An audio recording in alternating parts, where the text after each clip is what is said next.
Admiral Carvel sat slouched in the command throne of the Zeeth dreadnought Spear of Dominion, his scaled fingers drumming idly against the armrest. Through the panoramic viewports stretched the faint glow of a dying human colony, its surface dotted with fires, its defense satellites little more than tumbling husks. The battle had lasted 6 minutes, if one could call such one-sided brutality a battle at all. His officers were already preparing reports, but Carvel could barely muster the interest to listen. Another weak colony erased, another meaningless mark in his ledger of victories. "Pathetic," muttered Captain Sarek, the weapons officer, his crest flicking upward with disdain. "They scatter when they should fight. A species born for submission." The bridge chuckled with casual agreement. Carvel's jaws flexed in a mimicry of a smile, though his eyes remained hooded. He remembered the first time he'd fought these humans decades earlier, lean soldiers with crude rifles, shouting their strange guttural battle cries. At least then, there had been a spark of defiance. Now, farmers, miners, artists, all crushed beneath the heel of the Imperium's fleets. Their worlds burned almost too easily. He leaned forward, voice low, carrying across the chamber. "Do not mistake weakness for virtue. They fall quickly, yes, but even small prey will bite if you corner it." The comment earned a ripple of uneasy silence before Sarek barked a dismissive laugh. "Then let us crush them before they learn to bite, Admiral. Better for all." Carvel said nothing further. He let the chatter fade while his gaze drifted toward the glowing remains below. He'd learned long ago that arrogance could blind even the finest of officers. The humans' collapse had come too fast, their defenses too paper-thin. A part of him wondered if it was all genuine. Another part, the dutiful part, reminded him that it wasn't his place to question Imperial strategy. The calm spheres above his station shimmered to life, displaying the glyphs of high command. The transmission arrived with the sharpness of a blade. Expand pressure along the Terran frontier. Eliminate remaining colonies. Display Imperial dominance for all neighboring powers to witness. Carvel inclined his head in obedience, though the order felt less like strategy and more like theater. "Which target?" asked Sarek, anticipation flashing in his eyes. "New Carthage," Carvel said, scanning the list provided. A name pulled from human myth, he thought absently. To the Zeeth, it was simply another agricultural world, lightly defended, fat with resources.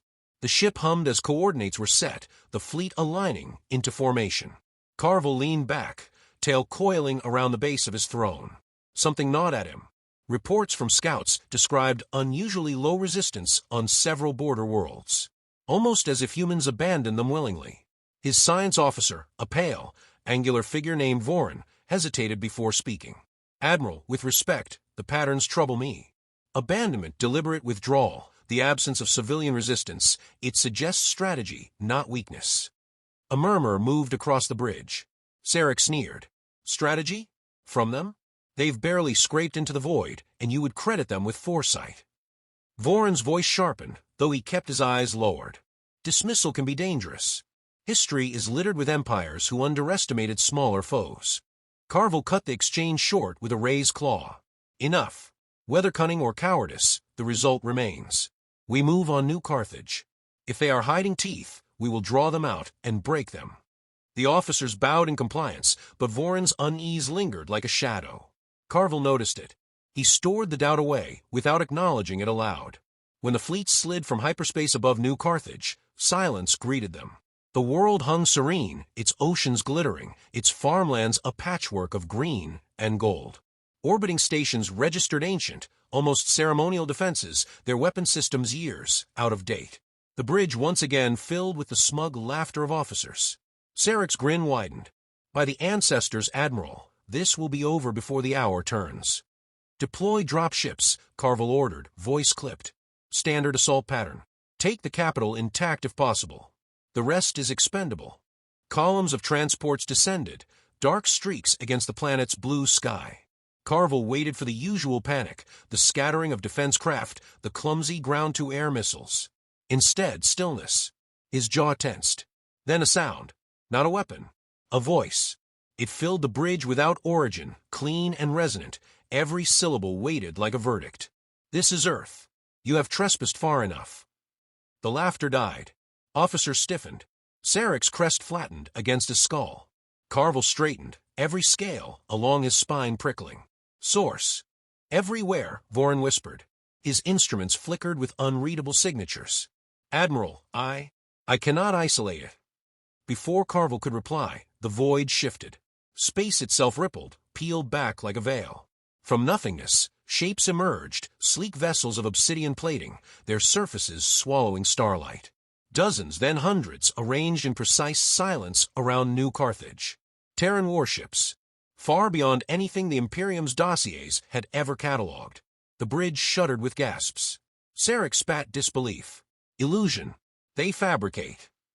One of the black ships pivoted, a lance of light cutting clean through a descending dropship. The vessel disintegrated without so much as a fireball, erased with surgical precision. Another beam speared a frigate's engines, leaving the crew alive, but the ship crippled. No collateral, no chaos. Every strike deliberate. Carvel gripped his throne's armrests, claws digging grooves into the alloy. These were not the clumsy railgun platforms of human frontier worlds. This was something altogether different, something honed, waiting. On the comm sphere, the voice returned. "Come. Female. Terran. We warned you once. You did not listen. This is the only warning you will receive." Carvel's mouth went dry. His officers looked to him, panic creeping into their scales. Sarek hissed, "Admiral orders. Shall we engage?" Engage? Against this? His instincts screamed at him, retreat, survive. Yet he knew hesitation could shatter discipline. He forced his voice steady. "Recall the dropships. Full defensive formation. Do not provoke unless fired upon." But the Terrans had already fired, and with unnerving restraint. They disabled without slaughter, maimed without mess. That restraint chilled Carvel more than unrestrained destruction ever could. It was the hand of a predator toying with its prey, not a foe flailing for survival. He looked once more at the void crowded with black ships, silent as tombs. His heart thudded in his chest, a sound he hadn't heard in years, the beat of fear. Somewhere deep within, he understood. The Imperium had not discovered weakness. They had stumbled into something else entirely. The realization sank in with the weight of inevitability. The humans had been waiting, watching, and the Zeeth had just given them cause to rise. Carvel's eyes narrowed as the bridge held its breath. The war had already begun, and he suspected, for the first time in his long career, that victory might not belong to the Imperium.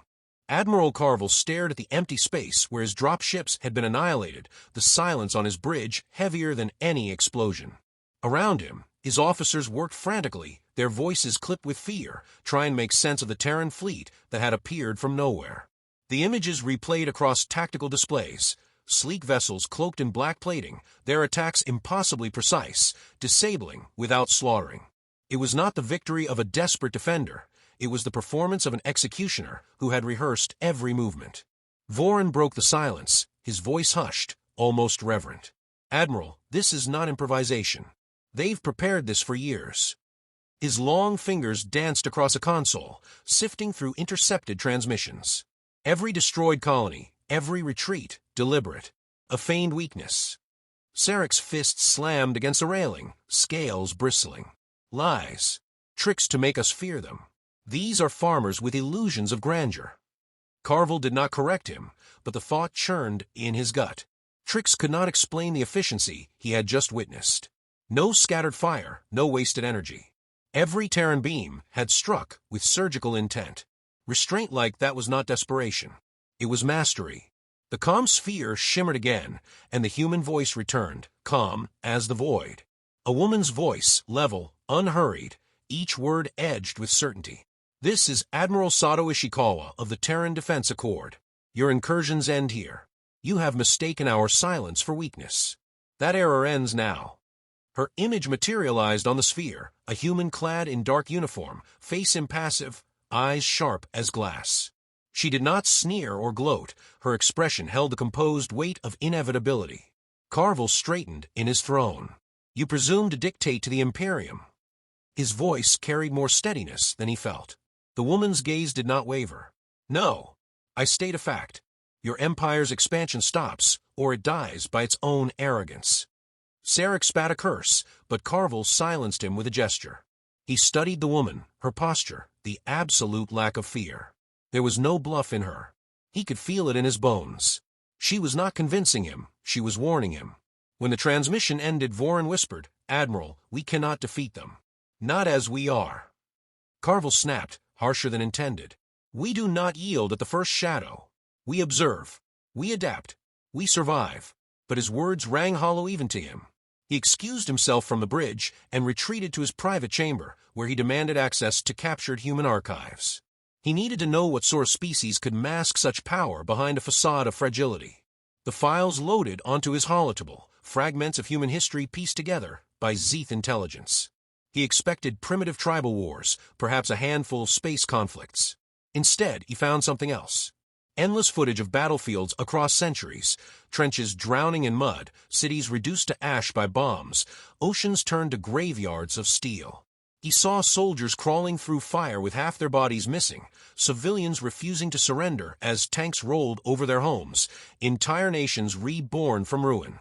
Carvel watched silently as human voices screamed across time, shouting defiance, prayers, orders, curses. None of it was orderly, yet all of it was unyielding. Humanity did not merely survive conflict, they thrived in it, reinvented themselves through it. His claws tightened against the holotable. This is not prey, he muttered. Vorin had entered quietly, lingering at the doorway. He stepped forward, eyes fixed on the swirling images of human war. They are a predator that pretended to be prey. We never understood them. Perhaps we never wanted to. Carvel closed the archive, the last screams fading into silence. He looked at his officer and saw reflected there the same truth dawning on him.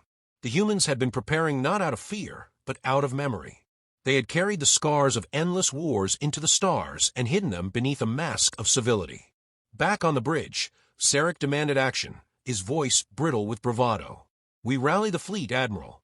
Show them the power of the Imperium before they spread their lies further. Carvel regarded him with weary eyes. Did you not see what they did? They could have slaughtered us. They did not. That restraint is not weakness, it is confidence. They control this field, not us. The crew shifted uneasily. Some avoided his gaze, others looked to Sarek for defiance. Division had already begun to sprout among them. Carvel turned toward the viewport. Beyond it, the Terran fleet hovered in disciplined silence, black sentinels casting their shadow across New Carthage. He felt the weight of inevitability pressing against him, the knowledge that the balance of power had shifted in a single breath. Transmit to High Command, he ordered finally, his voice heavy. Report the truth. The Terrans are not what we believed. They were never weak. They were waiting. As the words left him, he knew they would not be welcomed. High Command thrived on arrogance, on the presumption of eternal superiority. They would laugh at his warnings, dismiss his caution as fear. But he had seen the eyes of Admiral Sato Ishikawa, had heard the calm steel in her voice. The Imperium had made its mistake. Humanity had revealed itself, and the galaxy would never be the same. The council chamber of the Zeeth Imperium shimmered with cold light, every polished surface reflecting the arrogance of power. High Command sat in their tiered thrones, jeweled armor glinting, their voices layered with certainty that their empire could not falter. Admiral Carvel stood before them, the weight of New Carthage still carved into his memory. He recounted the appearance of the Terran warships, the calm defiance of Admiral Ishikawa, and the chilling restraint with which humanity had dismantled his strike. When he finished, silence spread like frost across the chamber. Then laughter cracked it. Counselor Zarak, his crests decorated with gilded bands, leaned forward with derision. So, the mighty Carvel returns, trembling at shadows.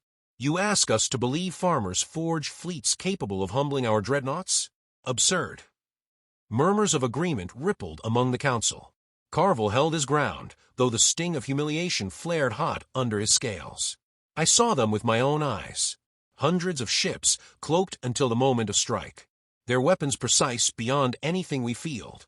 They had us cornered, yet chose not to destroy us. That is not weakness, it is warning. Another counselor sneered. You disgrace your rank with cowardice. Vorin, standing at Carvel's side, broke protocol by stepping forward. His voice was low but edged with defiance. I studied their history. These humans endure war as others endure breath. Their civility is a mask. They have waited for the right moment to remove it. Zarak's laughter turned cruel. And you would have us fear this primitive theater. He rose, spreading his arms toward the assembled leaders. We are the Imperium. We conquered 100 worlds before their kind learned to split atoms. Shall we tremble because one admiral shows her teeth? The chamber erupted in approval. Carvel's heart sank. He had known they would resist, but the ease of their dismissal chilled him. High Command was blind, intoxicated by centuries of unchecked dominance. They could not see that the galaxy had shifted beneath their feet. When the session adjourned, Carvel departed in silence, Voran following at his heel. Only when they reached the privacy of their shuttle did Voran speak. "They will lead us to ruin." "They already have," Carvel replied. He looked out at the sprawling capital, glittering under a false sun. "And it will be us, the fleet, who bleed for their arrogance." The weeks that followed proved him right. Orders came, bold and reckless. Mass fleets along the Terran frontier crushed their uprising before it spread. Commanders jeered at Carvel's warnings, branding him a coward, his credibility eroded by whispers planted in council halls. Yet beneath the bravado, unease simmered. Crews traded rumors of Terran ships appearing in multiple sectors, striking supply lines, vanishing without trace. Worlds long thought secure went dark overnight. Carvel received reports too chilling to dismiss. A shipyard reduced to molten slag, its defenses disabled in perfect sequence. A communications relay severed at the exact microsecond of its scheduled transmission. No debris fields, no survivors. Only the echo of precision. On his flagship, Carvel convened his officers. The room was tense, divided between those clinging to pride and those gripped by fear. Sarek, ever the loudest voice, slammed his claw on the table. "These raids are tricks, nothing more. Smoke and shadow to frighten us into retreat. Once our fleets converge, they will scatter like vermin." A younger officer, her crest pale with unease, spoke hesitantly. "And if they do not? If this is not illusion but intent?" Sarek rounded on her with scorn, but Carvel interjected. His voice carried the weight of command, though exhaustion lined it. "Enough. Pride is useless when faced with precision. We are not losing ships, we are losing the capacity to wage war itself. Every strike is chosen to unravel us, thread by thread." The officers fell into uneasy silence. Some avoided his gaze, others stared with wide, unblinking eyes. The truth was clear. The war was shifting beyond their comprehension. That night, Carvel walked the observation deck alone, the stars stretching in silence before him. Voran joined him, standing quietly until the admiral spoke. "I have fought 100 battles. I have crushed rebellions, burned civilizations. Yet never have I felt this. They do not fight for conquest. They fight for inevitability." Voran tilted his head. "And do you fear them?" Carvel's answer came after a long pause. "Yes, because I do not believe they fight merely to end us. They fight to prove themselves. To themselves, to the galaxy, perhaps even to their own past." The ship's alarms interrupted their silence. Another report, another strike. Terran fleets had slipped past the Imperium's outer defenses, this time striking deep within secured territory. Not a raid. A message. Humanity had chosen to advance. As Carvel studied the data, he felt the last of his doubts harden into certainty. High Command would never listen. The Empire would not retreat. And the Terrans, with their calm precision, would not stop until the Imperium learned what true war meant. He looked once more into the void, where shadows might already conceal another human fleet. The thought gnawed at him, not only because he feared defeat, but because part of him, buried and unspoken, began to respect the quiet predators who had stepped from their disguise. The war was no longer about survival of an empire. It was about revelation, one that neither side could unsee. The Zeeth fleet gathered in its greatest concentration in generations, an armada coiled around the jewel of their empire, banners of dominance blazing from every hull. It was meant to be a display of defiance, a declaration that the Imperium would never bend to the whispers of fear spreading through its ranks. For Admiral Carvel, watching the assembled ships from the bridge of the Spear of Dominion, it looked less like power and more like desperation. The fleet glittered with pride, but pride was brittle, and he knew what waited beyond the veil of stars. The reports had been unrelenting, supply lines severed, shipyards gutted, colonies silenced with surgical precision. Each loss chipped at the certainty of his officers, yet High Command insisted this final concentration would crush the Terrans in one decisive clash. Carvel had tried to believe it, if only to keep his crew steady, but doubt gnawed at him with every passing moment. He had looked into the eyes of Admiral Ishikawa, heard her calm warning. Humanity did not posture. They prepared. When the alarm sounded, he knew. The void trembled, space itself bending as wormholes tore open in perfect synchrony. Black silhouettes poured through, not in chaotic waves but in exact formations, every vessel aligned like pieces of a puzzle long ago solved. The Terran fleet emerged in silence. No war drums, no declarations, only the quiet certainty of predators who had come to end the hunt. "By the stars," Vorin whispered at Carvel's side, his voice stripped of awe and fear alike, as if confronted with something too vast for emotion. The first Terran strikes were not against the capital. They severed command ships, relay hubs, the arteries of coordination. Entire flotillas found themselves mute and blind, their admirals screaming orders into silence as precision strikes cut them adrift. The Zeeth responded with fury, torrents of plasma and missile fire flooding the void, but the Terran vessels slipped between barges with inhuman timing. Where the Imperium's armada was a storm of noise, the humans moved with the inevitability of tidewater, each maneuver flowing into the next. Sarek shouted for retaliation, voice raw, his hands gripping the railing as though he could force victory through sheer will. "We outnumber them 3-1. Press the assault. Burn them down." Carvel did not answer. He watched as squadron after squadron dissolved into wreckage, the humans never overextending, never chasing glory. They fought as though they had done this 1,000 times before, as though the battle had already been decided, and they were simply carrying out the motions of inevitability. The Terran drones swarmed next, black clouds that devoured frigates in silence, bypassing shields with impossible precision. Crews were cut down by machines that seemed to anticipate their every move. Officers on Carvel's bridge shifted from fear to despair, their bravado collapsing under the weight of undeniable truth. A message cut through the chaos, clear and calm. Admiral Ishikawa's face appeared once more, lit only by the faint glow of her command deck. "This is your final moment, Admiral. You fought with courage, but the Imperium ends tonight. Stand down and live, or resist and die." Her tone was not cruel, nor triumphant. It was the simple delivery of fact. Carvel swallowed the bitterness that rose in his throat. To surrender was unthinkable, yet to continue was suicide. He thought of high command, already likely annihilated in their towers. He thought of his officers, their fear hidden poorly beneath protocol. And he thought, with an unexpected pang, of the humans, this species that had worn the mask of weakness until the galaxy itself believed it, only to unveil the truth when arrogance forced their hand. "Admiral," Vorin said softly, "we cannot win, but we can choose how we end." Carvel's claws tightened around the armrests of his throne. His pride screamed to fight until fire consumed them. But something deeper, older, urged him otherwise. He rose slowly, letting his voice carry through the bridge. "Transmit to Admiral Ishikawa. Inform her the Spear of Dominion stands down." Gasps filled the chamber. Sarek's face twisted in fury, spittle flecking his lips. "You would disgrace us. Bow to cattle." Carvel turned to him, his gaze steady, his voice quiet but sharper than any blade. "I would spare what remains of our people. Better to live under the shadow of predators than vanish as arrogant fools." Sarek lunged, but guards intercepted him.